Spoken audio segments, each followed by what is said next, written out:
And hello and welcome to Arts and Entertainment. I'm Deborah Gilbert, your host, and as always, it's so great to have you. Thank you for being here, and I hope you enjoy the show.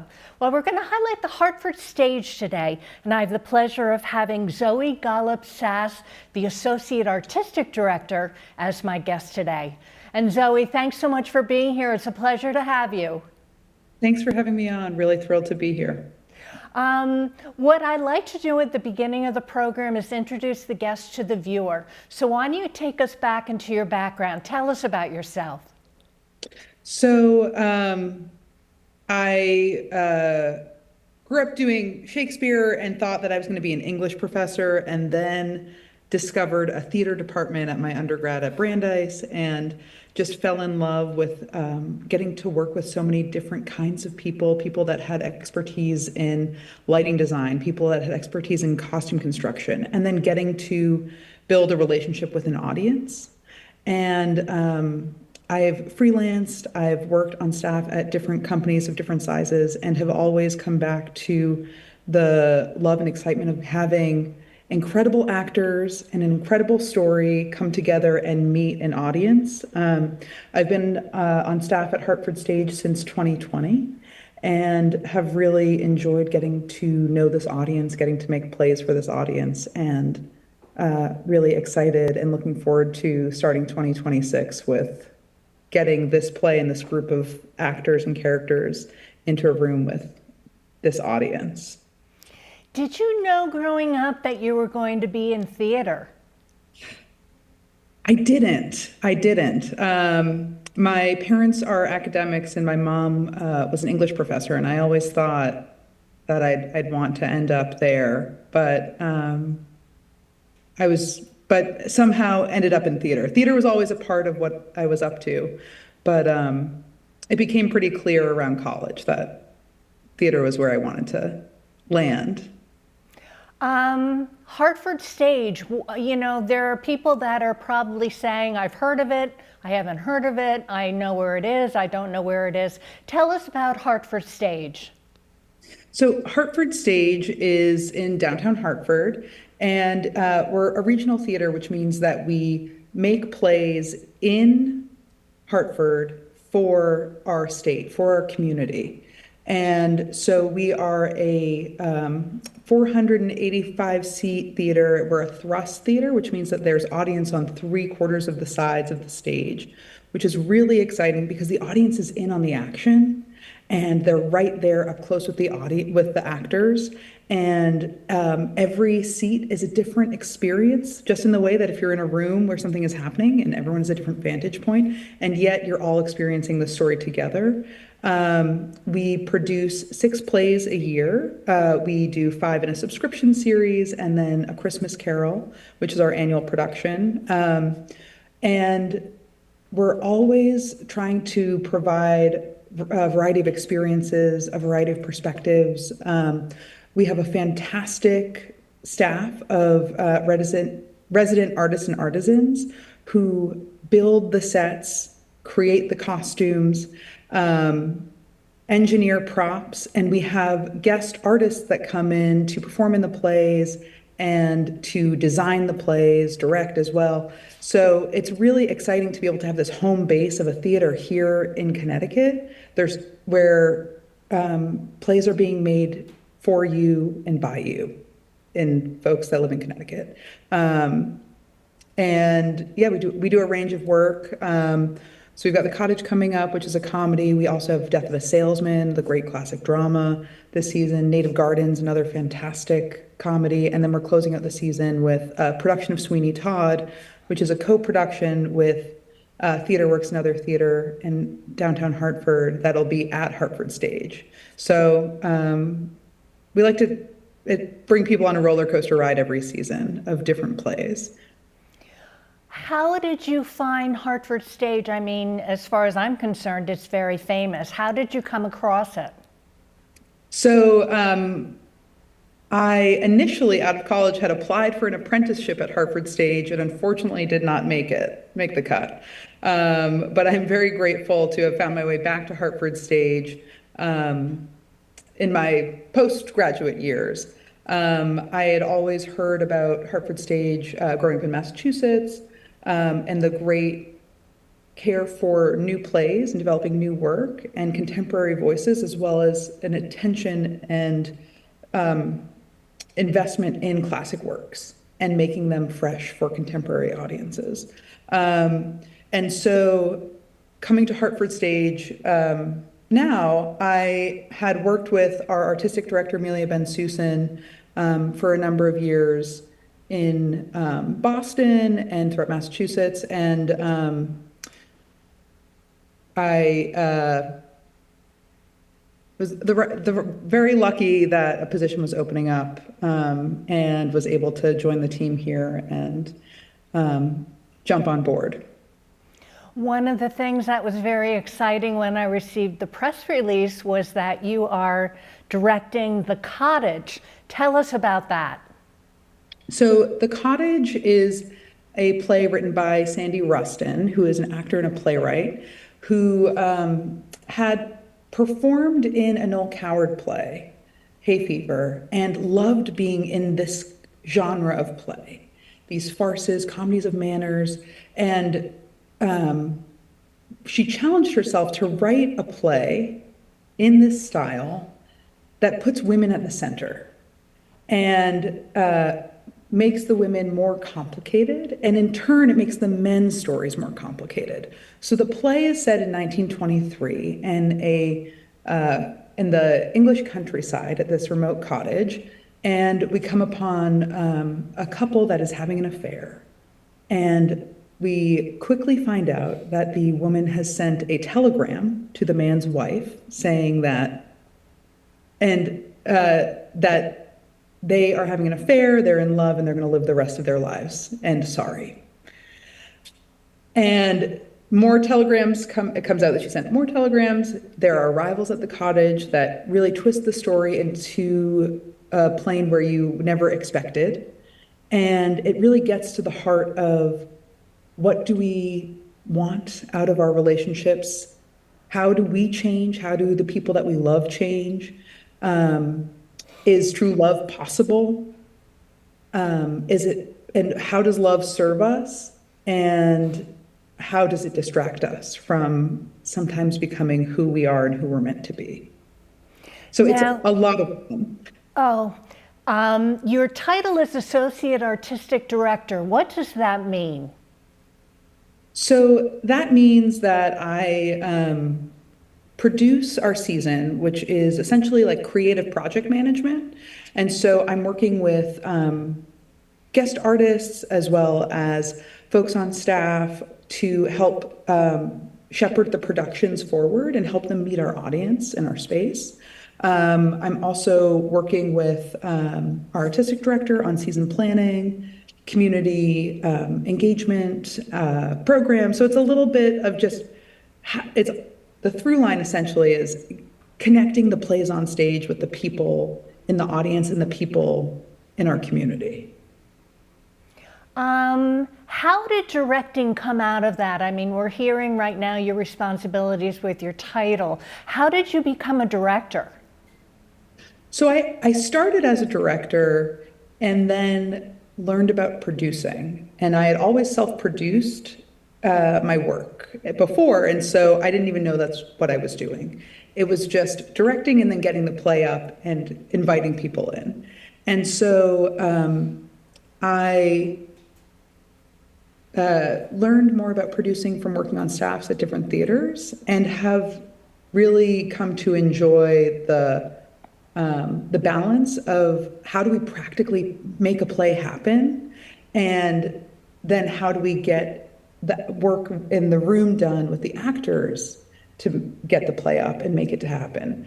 And on this play in particular, it's been really exciting there are lots of fun props in this play and fun, very surprising ones, so I don't want to give too much away.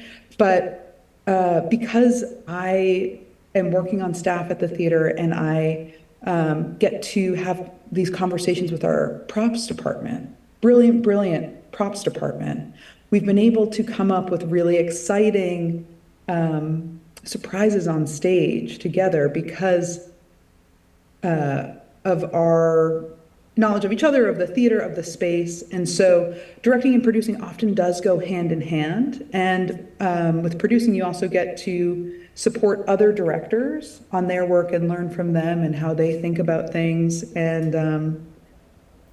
there's a lot to be gained from different people's perspectives. Okay, let's hold that thought and take a break. I'm Deborah Gilbert. You're tuned into Arts and Entertainment. We are going to take a break. We'll be right back. This holiday season, Better Business Bureau serving Connecticut is unwrapping a warning. Scammers are working overtime. Be on alert for fake package delivery texts, look-alike online stores, and social media shopping ads that disappear after you pay. Watch out for holiday-themed phishing emails, charity scams, tugging on heartstrings, and gift card tricks where your money vanishes in seconds. Don't fall for too good to be true travel deals, puppy scams, and free trial offers that lock you into surprise charges. And be cautious when buying secondhand on marketplace sites. Too many shoppers never receive what they paid for. Protect yourself by shopping with trusted retailers, donating through verified charities, and avoiding links from unknown emails or texts. Always pay with a credit card, never a gift card or wire transfer. And research companies at bbb.org before you buy. Stay smart, shop safe, and keep the holidays scam-free. To see the full list of the 12 scams of holidays, visit bbb.org/holiday.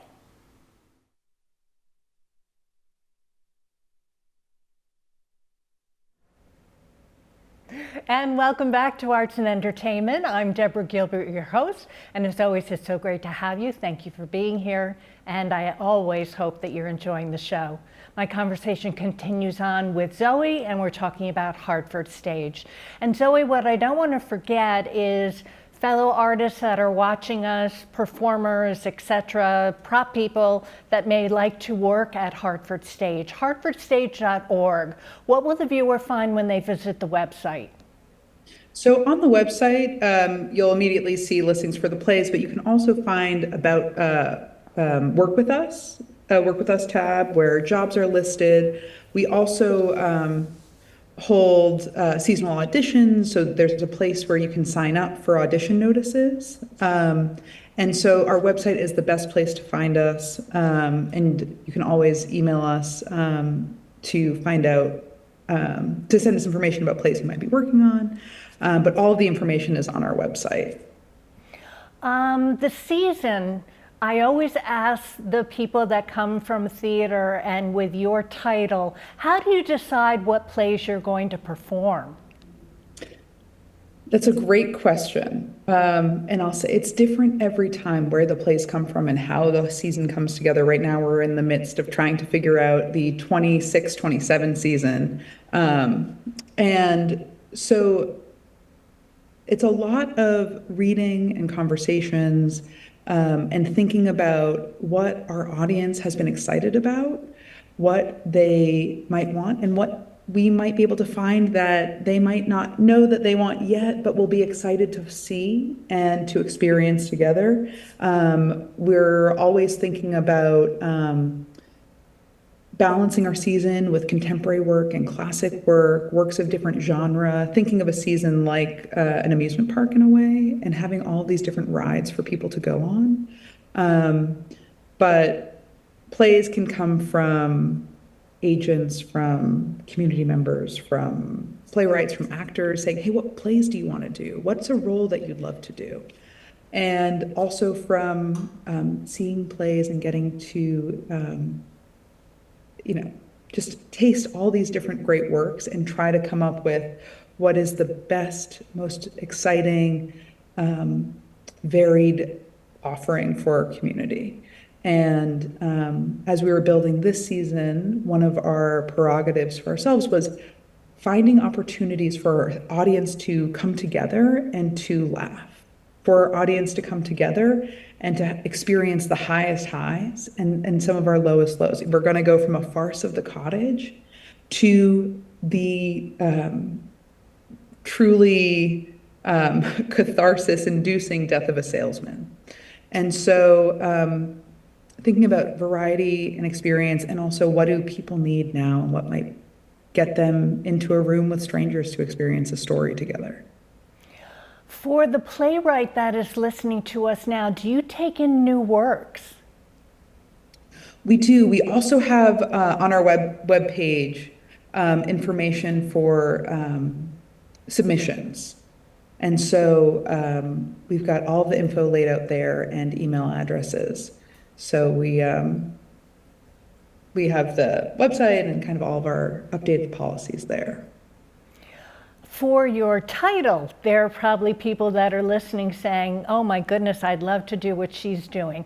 How does somebody follow your path? Is it education? Is it workshops?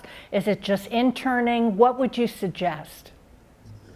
So what I suggest is following the interesting people and the interesting work, and just keep showing up and keep reaching out to people. I feel like there were people that I just really respected and admired and wanted to work with and learn from.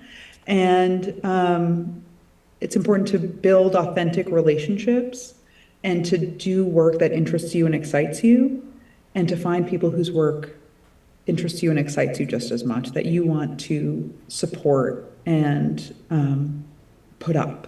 And so I feel like there's no clear linear path in theater. Everyone's path is different, but finding people and work that interests you and inspires you, and saying so, and knocking on a door, inviting for coffee, and showing up and supporting the work has been the most personally rewarding, and also the clearest path I could trace.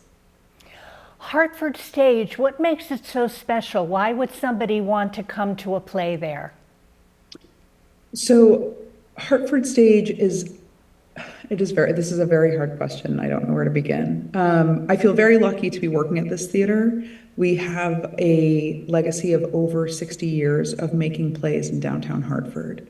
And there's a great commitment to craft and to telling stories well, and to trying to bring together the best actors, stories, designers, artisans, to craft each moment for this specific theater, the architecture of the theater that you're sitting in, and a real commitment to the community. And we always want to bring the best to our community and invite them in to be a part of Hartford Stage, and to be a part of this community within our greater community. We also have a fantastic education department that is out teaching in schools, putting on productions. And so we really hope that people feel excited and at home and welcome to join and be a part of all of this work, and to just participate and lean forward into a great story. Now you're mentioning education. Tell us more about that department. So our education department they're always up to incredible things. We have staff in our education department that works in our offices, but also a number of teaching artists that go into the schools and prepare students to come see productions at the theater. We have student matinees during the weekdays for certain shows. So buses will come in and they'll sit down for a show at 10:30 in the morning, and then we have talkbacks afterwards with the cast, and also some of the brilliant artisans that I mentioned earlier will come on and talk about other positions and roles in the theater and how plays get made. We have classes for adults and children that run throughout the year. And then we also have productions that are for students throughout the year, and then also a fantastic summer program for kids of all ages, of all interests, and every year it grows. I'm astonished by the students' work and the way that they think and talk about theater. And it's been amazing since the time I've been here, even seeing children grow throughout these programs and go from elementary school to high school and see how their artistry is changing and growing, and their curiosity just grow and grow and grow. And so I'm always amazed by the work that the education department is doing and the thousands of students that they reach every year. Internships, is there anything that is available for somebody to come and learn the trade there? So we don't have a formal internship program. We have a partnership with the University of Hartford, where the students in the acting program at the Hart School come and they are part of our shows, some of our shows that have age-appropriate roles. And also, we have a close partnership with Capital Community College, which is literally our next door neighbor downtown. And then for other folks looking for internships, we suggest that you email us and reach out. And depending what's available and depending the person's interest, we've at times catered specific internships, or we always welcome conversations, or come visit a technical rehearsal or come have a coffee. So we don't have a formal structured program, but we encourage people to reach out and to start a conversation. I always ask my guests who are in theater this question, and I'd love your thoughts on this. How is theater doing? We're talking, you're in Hartford, I'm on the shoreline, the state of Connecticut, New York, even through the nation. How is theater doing overall? What are your thoughts? So it's a great question. We are seeing people that are eager to have a sense of immediate community, and so I think we're seeing more people come to the theater, more people, we always want more people to come and come and come, but it's been really exciting to see, I'll say in our lives, I think right now, there's so much coming at us on our phones, our TVs, our email, everywhere.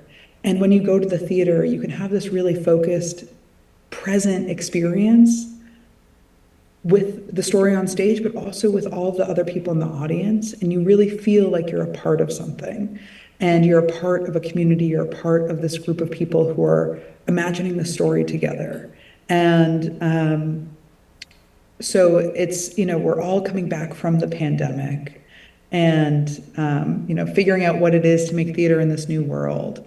But it's been really exciting in the last year or so, seeing audiences really be thrilled to be in the building together. And there's something that in the cottage that we're in the midst of rehearsals right now, but that we're really excited about, is thinking about the loneliness of some of these characters, which is part of what drives them to be in some of these relationships, to seek relationships, and how that reflects, I think, a loneliness that is existing in the culture a little bit.